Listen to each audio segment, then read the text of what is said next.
Suppose దేవుడు కూడా మనల్ని గురించి క్యాలిక్యులేట్ చేస్తున్నాడు. దేవునికి స్తోత్రం. జయరాజు ఏ బ్రతుకు బ్రతికాడు?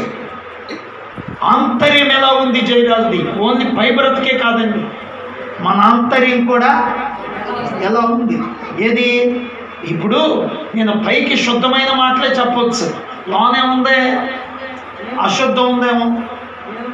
ఏముంది?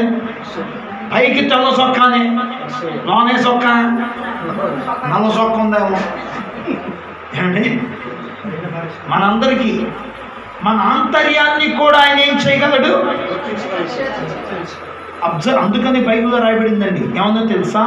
మన తలంపులు కూడా మన ఊహలు కూడా బహిర్గతమయ్యే రోజు ఒకటి ఉందట. దేవునికి స్తోత్రం.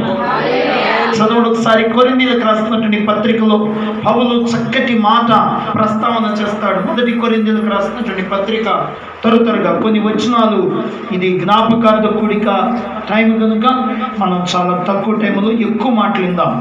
చూడండి, కొరింథీయులకు రాసినటువంటి పత్రిక. అమ్మగారు అంత ఎక్కువ సభ కాసేపు చెప్పు బాబు అని అయినా కొద్ది మాటలైందా మీరు కోదిలేమా. కొరింథీయులకు రాసిన మొదటి పత్రిక 4వ అధ్యాయం 5వ వచనం. కాబట్టి సమయము రాకమునుపు అనగా ప్రభు వచ్చు వరకు దేనిని గూర్చి తీర్పు తీర్చకుడి. ఆయన అంధకారమందలి రహస్యములను వెలుగులోనికి తెచ్చి హృదయములలోని ఆలోచనలను బయలుపరిచినప్పుడు ప్రతి వానికి తగిన మెప్పు. ఆమేన్. దేవునికి స్తోత్రం. హృదయములోని ఆలోచనలను, అంధకారమందలి రహస్యములను దేవుడు బయటికి తీసుకొస్తాడట. దేవునికి స్తోత్రం. హల్లెలూయా. పైకి బ్రతికిన బ్రతుకు కాదండి. ఏ బ్రతుకు కాదు? పైకి బ్రతికిన బ్రతుకు కాదు, అసలైన బ్రతుకు.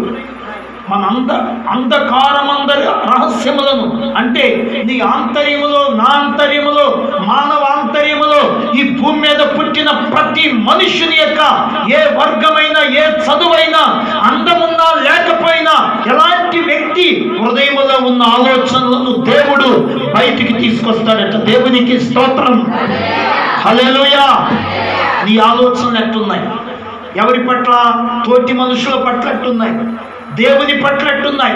ఆ ఆలోచనలను బయటికి తీసుకొచ్చినప్పుడు నీవి మంచి ఆలోచనలు అయితే మెప్పు ఎవరి వల్ల కలుగుద్ది? దేవుని వల్ల. చెప్పండి. అక్కడే రాశాడు కదా, ఎవరి వల్ల కలుగుతున్నానా? అది. దేవునికి స్తోత్రం.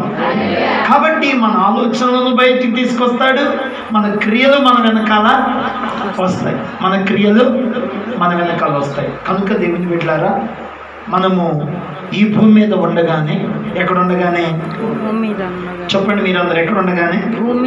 ఈ భూమి మీద ఉండగానే ఈ జీవితం, ఈ బ్రతుకు దేవుడిచ్చిందండి. ఎవరిచ్చింది? దేవుడిచ్చింది. ఒక ఆయన చెప్పాడు, కవీశ్వరుడు, తోలు తిత్తు ఇది తూటులు 9 అంటాడు. ఏందండి? తోలు తిత్తు ఇది తూటులు 9 రంధ్రాలు ఉన్నాయట మన శరీరానికి. ఎన్ని రంధ్రాలండి? ఏదో ఒక దాని నుంచి ఇది తుస్సుమని పోవడం ఖాయం. కానీ నీ బ్రతుకు దేవునికి అప్పగించుకోవాలి. వెళ్ళక మునిపే. ఎక్కడికి వెళ్ళక మునిపే? చెప్పండి. చచ్చిపోయినాక మన ప్రార్థన ఏమని? ఈ ఆత్మకు శాంతి చేకూరును గాక. ఈ ఆత్మకి ఏంటిది? ఇంకా చచ్చినాక ఆత్మకు ఆ శాంతి లేదు, కొంతి లేదు. ఆల్రెడీ రాత్రే ఎండిపోయింది. ఎక్కడికండి? ఎక్కడికి వెళ్ళిపోయింది? పరలోకానికో ఆ పాతాళానికి వెళ్ళిపోయింది ఆత్మ. ఎవరిష్టం? ఆయన ఇష్టం. దేవుడిష్టం. దేవుడికి పంపించేసాడండి. దేవునికి స్తోత్రం. మనమేమంటాం? ఇక్కడ ఉండగానే మేము ఆత్మకు శాంతి చేకూర్చున్న ఆయన అంత సమాధి అయిపోయినాక మరమరాలను ఒక వండ మీ అమ్మ ఇంకేదో తినేది జిలేబీ పెట్టరా బాబా. ఎక్కడ వంద అమ్మరాదు, ఏమి రాదు. నిజమండి. ఈ మధ్య మనకు అందిదండి ఎక్కువ మన సంఘాలు. నేను ఆ కార్యక్రమాలు చేస్తూ ఉంటాను. చేస్తుంటే వాళ్ళ నాన్న సరే కూటం ఉదయం రాయేసి ఇచ్చేసాం. వేసి వచ్చినాక భోజనాలు పెట్టే ముందు నాకు కబురు వచ్చింది, మాస్టర్ గారు వాక్యం అయిపోయిందని చెప్పారు. కాసేపు ఇంకా చెప్పమని అన్నారు. ఇదేంట్రా బాబు ఇంకా వాక్యం చెప్పమన్నారు. ఇంకా ముట్టుకోలేదంట. ఏంటది? కాకి. ఏంటండి? కాకి ముట్టుకోలేదట. ఏంటది? అంటే అలా ఎక్కడ వస్తాడు? ఇవన్నీ ఏమో వస్తాడంటారా? ఇంకా నాన్న కాకిలోకి వస్తే ఎక్కడ పెట్టుకోవచ్చు? కాకిని ఇంట్లో పెట్టుకోవచ్చు. గుండెలో కదమ్మా, ఇంట్లోనే పెట్టుకోవచ్చు. రెక్కలు తీసేసి ఎక్కడికి వెళ్ళము కదానా, ఇక్కడే ఉంది నాన్న. ఎక్కడ? ఇంట్లో. అంతే కదా ఏమో, అవునా? అదంతా విశ్వాసమా మూఢ విశ్వాసమా? మూఢ విశ్వాసం. విశ్వాసానికి వ్యతిరేకతమా? దేవునికి స్తోత్రం. అందుకని నాకు బాగా వేదవేమని ఒక మాట అన్నాడండి. ఇతరులను తలపోసి పిండాలను పెడుతున్నారు. ఏం పెడుతున్నారు? పిండం. ఇతరులను తలపోసి పిండం పెట్టి కాడిదలారా బియ్య తినే కాకి పితరుడెట్ట కాకల రోయి విశ్వదాభిరామ. పితరులను తలపోసి ఏం పెడతాం? పిండం పెడతామండి.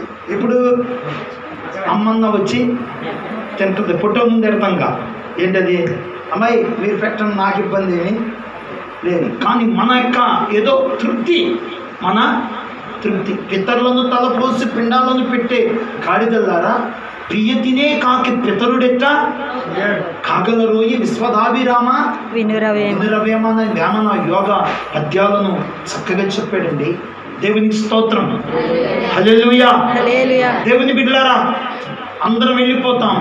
మన నాన్న ఎక్కడికో రాడు, మన అమ్మ రాడు. వెళ్ళిపోయిన ఆత్మను దేవుడు పంపడం జరగదు. బాగా గుర్తు పెట్టుకోండి. దెయ్యం వచ్చేసిన అనుకోమకండి. ఎవరైనా చచ్చిపోతే చిన్నపిల్లోడైనా పెద్దోడైనా ఎవడైనా సరే వచ్చేసి తిరుగుతున్నారంటండి, రోడ్డు మీదకి వస్తున్నాడంట. రాత్రే సందకాడు 7ంటికి వచ్చిందంట. ఎక్కడికి?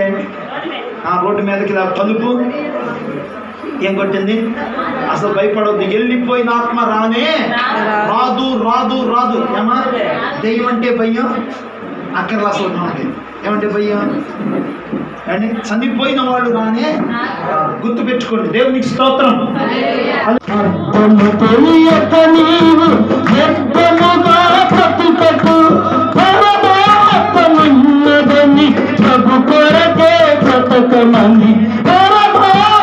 ఉన్నదని